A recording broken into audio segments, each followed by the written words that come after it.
donc la journée mondiale de la biodiversité, plan d'action à voir avec l'Assemblée Générale, là.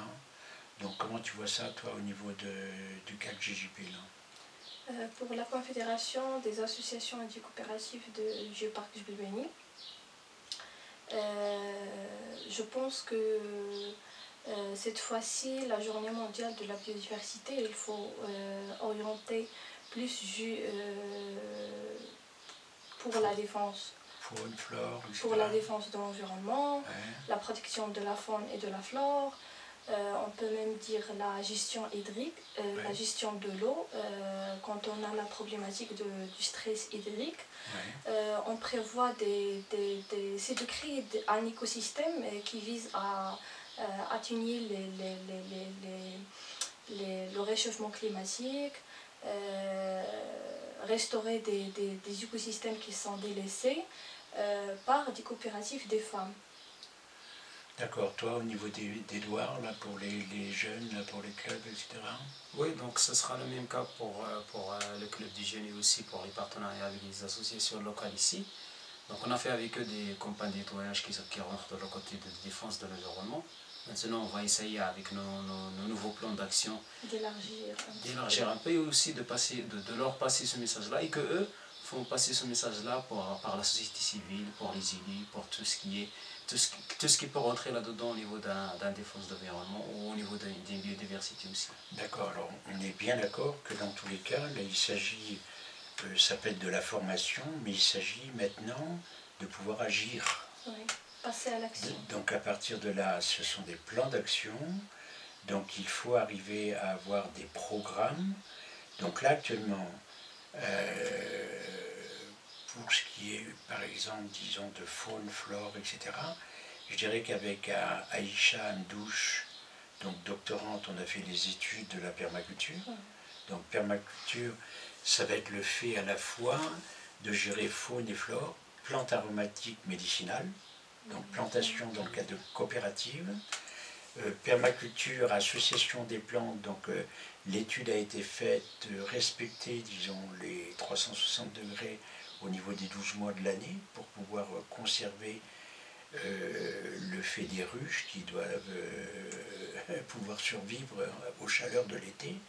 Donc le choix a été fait dans un inventaire précis, particulier, donc des plantes aromatiques mellifères, arboriculture mellifère également, endémiques dans nos régions, là ici, et qui permettront à partir de ça, donc à la fois de régénérer les sols,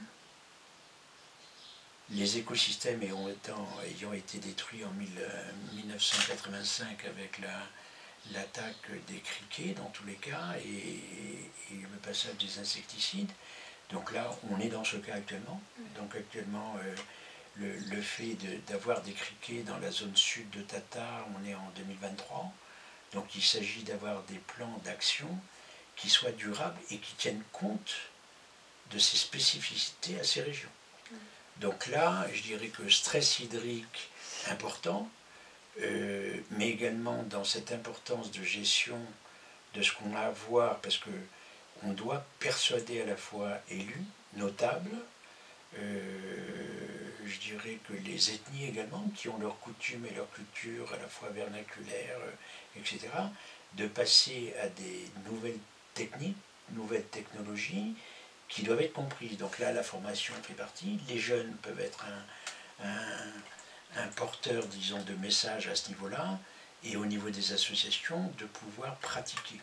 Donc là, l'objectif, dans tous les cas, pour nous, à MDJB, devra être et doit être le fait d'avoir des métiers du futur pour les jeunes. Donc, les plantes aromatiques avec les huiles essentielles, laboratoires, etc., ça permet d'avoir des laborantins, etc. Permaculture, et là, avec ce qu'on a pu déjà développer pour 2021 et 2022, en tout cas, c'est la notion de l'hydrogène. Donc c'est le fait de travailler avec les fellats à produire la matière verte pour pouvoir envisager éventuellement des petites usines régionales ou provinciales, en tous les cas, qui seraient les faits que dans le cadre d'une système coopérative laitière, que les gens puissent fournir. Ils ont 10 kilos, 20 kilos, ils ont une tonne, ils produisent ça à l'usine, ils sont payés. Donc il y a un système d'économie circulaire qui se fait là-dessus et qui peut nous permettre justement d'envisager les notions d'accidents de la nature, qui sont les criquets, qui sont le stress hydrique, etc. L'exode rural est là, on se doit d'avoir une notion de pratique. Donc, message au niveau des jeunes. Moi, je dirais qu'il faudrait voir un petit peu à travers les clubs là-dessus, comment on fait passer le message, peut-être, je sais pas, l'immatériel avec la WASH, comment tu verrais ça, par exemple, comment on pourrait faire à ce niveau-là? Oui, comme d'habitude, la Hawash était toujours un endroit pour passer des messages. C'est là où les gens pourront comprendre avec le langage local. Et toujours les poètes, c'est leur rôle de faire passer un message par une poésie ou entre. C'est toujours un sujet qui définit entre. Mais étant un sujet nouveau, disons dans le cadre culturel, est-ce que, d'après toi, au niveau de la pratique, au niveau des familles, au niveau des lois, etc., est-ce que ça peut être admissible ou pas? Oui, ça peut être admissible. Ouais, spécialement maintenant, lorsqu'on parle de l'environnement, on parle toujours de la problématique de l'eau. Et les gens ils sont liés à ça. D'accord. On a vu donc, il faut qu'on mette en place un programme, il faut qu'on arrive à avoir ce dialogue avec les élus, avec l'administration locale, et qu'on puisse faire valoir un petit peu ces idées nouvelles qui ne sont pas pratiquées jusqu'à ce jour et qui, à mon avis, peuvent être porteuses, disons, d'avenir, en tout cas au niveau des métiers des jeunes. Alors, ce qu'on ferait valoir également aussi, je crois qu'il y a un côté herboristerie dans la tradition chez les femmes, au niveau de la médecine, en tout cas locale.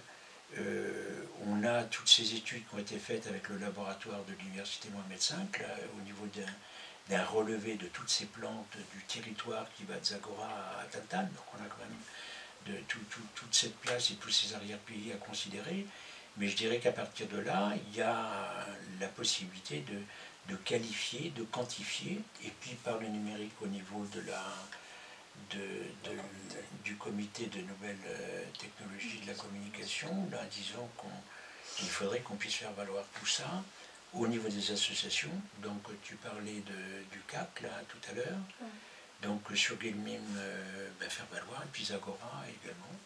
Et au niveau des jeunes, je dirais que peut-être envisager, dans le cadre, on a le relevé des Moussem, tout ça de la région, et d'envisager de pouvoir faire passer un certain nombre de messages par rapport à tout ça. Vive l'aspect vernaculaire du territoire du Chopard Belbani, et puis Trek Salama, disons, pour la MDJB. Vive le territoire soutenable du Chopard Belbani. Vive la durabilité et vive tout ce qui est bien pour le territoire soutenable du Chopard Belbani.